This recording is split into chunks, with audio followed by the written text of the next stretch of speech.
Yet sometimes I'm afraid to tell others about my goals, my vision, my calling. Well, what if it was one of the best ways to actually help you accomplish your goal? Would you? Probably. Moving forward with the Dekker Team. Moving forward together with the Dekker Team.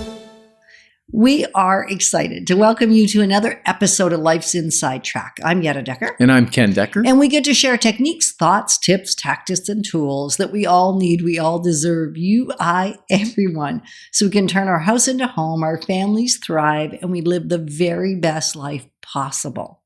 We're going to consider in this segment, why don't we tell others about our goals and our visions and our callings?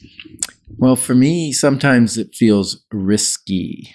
It can feel risky. And I find whether we are in a place of discouraged or we're encouraged, whether we're confident, whether we're not confident, whether we kind of got it all happening or not, we still tend to refrain from telling other people. And I think you're right. It's partially because it feels risky. So what can we do? Why? Why would we maybe want to open up? Well, let's unpack why maybe it feels risky, right? Because I've been laughed at. You've been laughed at? Yeah, I've been told I'm crazy. Who was it? Let me at him. Let's not do that. Let's not get worked up about it.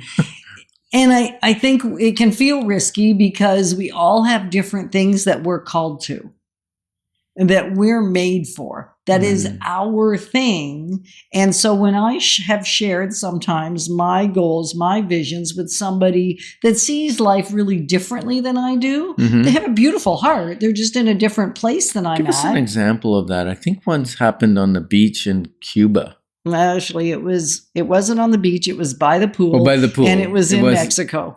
But that's okay. Was it Mexico? Yeah. It doesn't really matter where it was. The point is, I was sharing my vision. And in fact, I think it partially was about this Life's Inside Track episode.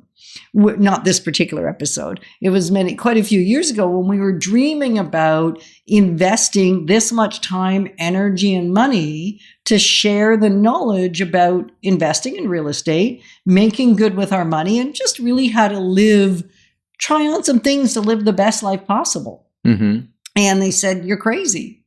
Why would you do that? That's a lot of work.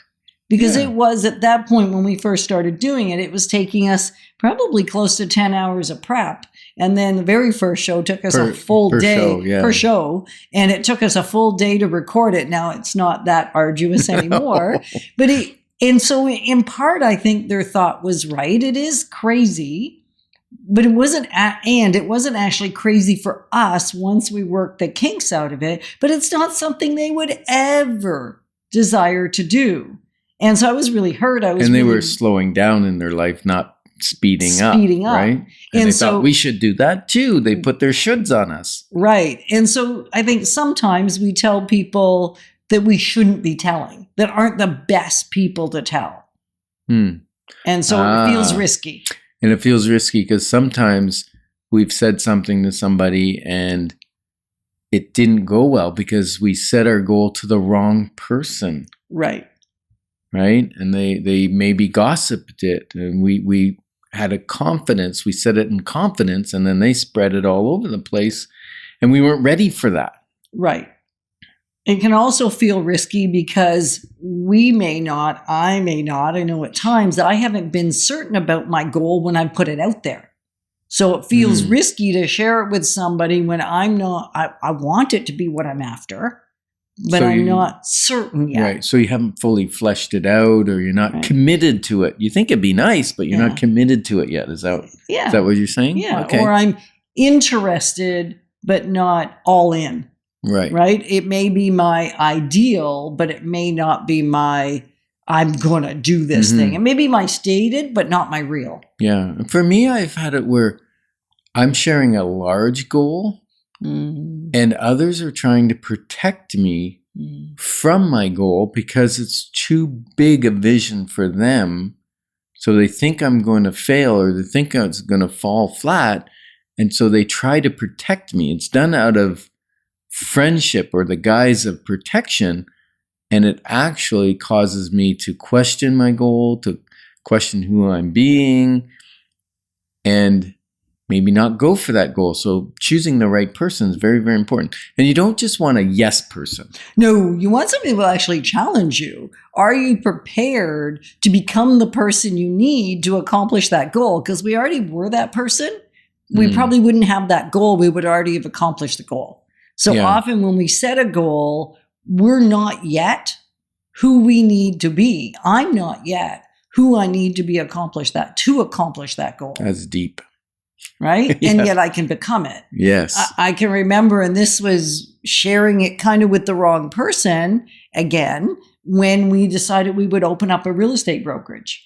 And we told our previous brokerage what we had intended to do, but we hadn't yet done it.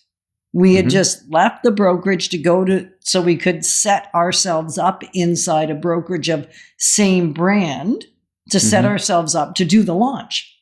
And at the first Christmas party we were at that year, because it was this time of year, about 20 years ago, I guess. Yeah, 21 years ago.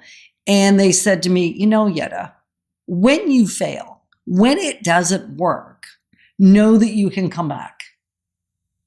And that you get to choose whether you want it to use it for you or against you. But that particular day, I was crushed.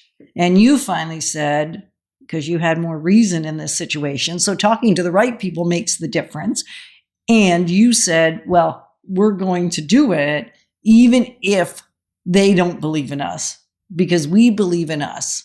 And so telling people that believe in you is huge. Yeah. Sometimes you do something in spite of I know. someone. I didn't want to use that word. Yeah, but sometimes that's a motivator for me. If somebody says I can't do it, well, yeah, watch me. Right. Because those people that say they can do something, quite often those that say it can't be done, just sit there and watch them do it.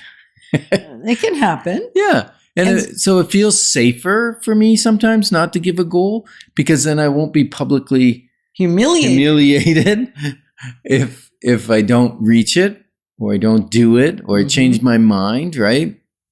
Yeah, because sometimes it's that. You simply start down a path. Maybe you've been there like I have been. You start down a path and then you get partway down the path and you go, it's actually not my path. I thought it was. I thought it was something I was supposed to go after. Or I'm not willing to pay the cost to take it to completion, because that can happen. Well, at one point we thought we were going to do retreats. We thought, and so for years it was on our vision board, and we had it on the window in our bedroom, and it stayed there for a long time because we thought we were supposed to do lifestyle and investment style retreats, tie the concepts together. And so we were super excited about it. We had a name, we had a philosophy around it. We even had a bit of a framework. And then we decided, as we started to implement some of the aspects of it, that ain't us. That's not our core calling. And so it can be embarrassing to retract.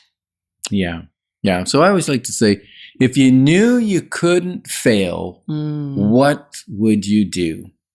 And so my question to you is, what will cause you to tell other trusted people about your goals? And we're honored to be positioning you to build wealth wisely, because it's about much more than just money. Moving forward with the Dekker Team.